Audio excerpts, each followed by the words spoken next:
Assalamualaikum warahmatullahi wabarakatuh. Kembali lagi dengan saya Nurmiati NPM 091080419051, kelas A semester 6. Prodi Administrasi Publik, Fakultas Ilmu Sosial dan Ilmu Politik, Universitas Muhammadiyah Sidenren Rapang.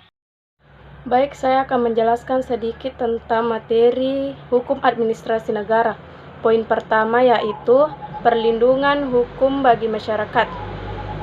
Perlindungan hukum menurut Simajuntak diartikan sebagai usaha pemerintah untuk menjamin kepastian hukum untuk memberikan perlindungan kepada rakyatnya. Hak-haknya seorang warga negara tidak dilanggar dan bagi yang melanggar akan dapat dikenakan sanksi sesuai dengan peraturan yang berlaku. Subjek hukum selaku pemikul hak-hak dan kewajiban, baik itu manusia, badan hukum, maupun jabatan, dapat melakukan tindakan-tindakan hukum berdasarkan kemampuan atau kewenangan yang dimilikinya. Tindakan hukum ini merupakan lahirnya hubungan hukum, yakni interaksi antara subjek hukum yang memiliki relevansi hukum atau mempunyai akibat-akibat hukum agar hubungan hukum antara subjek hukum itu berjalan secara harmonis, seimbang, dan adil. Dalam arti setiap subjek hukum mendapatkan apa yang menjadi haknya dan menjalankan kewajiban yang dibebankan kepadanya. Hukum tampil sebagai aturan main dalam mengatur hubungan hukum tersebut. Yang kedua, perlindungan hukum di bidang perdata. Pemerintah dalam melaksanakan tugasnya memerlukan kebebasan bertindak dan mempunyai kedudukan istimewa dibandingkan dengan rakyat biasa. Oleh karena itu, persoalan menggugat pemerintah di muka hakim tidaklah dapat dipersamakan dengan menggugat rakyat biasa. Persoalan menggugat pemerintah ini dianggap sebagai salah satu bagian yang sulit dari ilmu hukum perdata dan hukum administrasi secara teoritis. Kranebung memaparkan secara kronologis adanya 7 konsep mengenai permasalahan apakah negara dapat digugat di muka hakim perdata.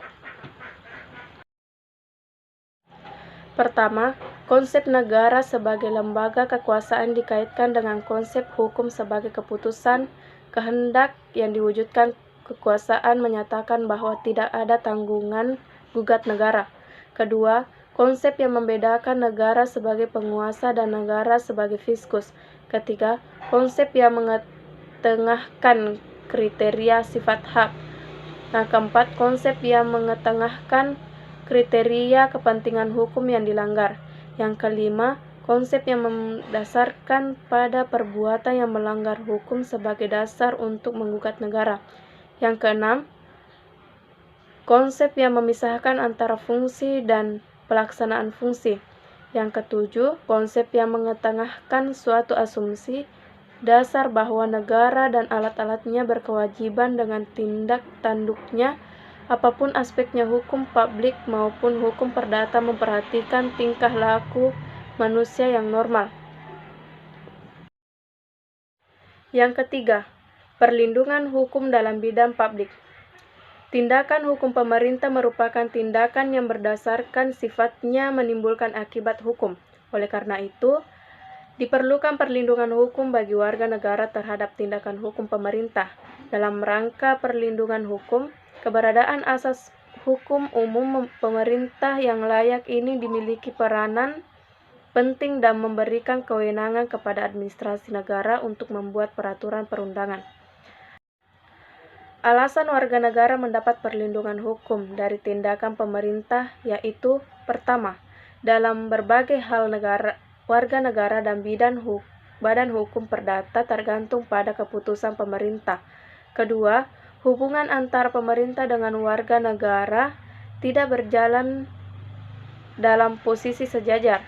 Ketika berbagai perselisihan warga negara dan pemerintah itu berkenaan dengan keputusan dan ketetapan sebagai instrumen pemerintah yang bersifat sepihak dalam melakukan intervensi terhadap kehidupan warga negara.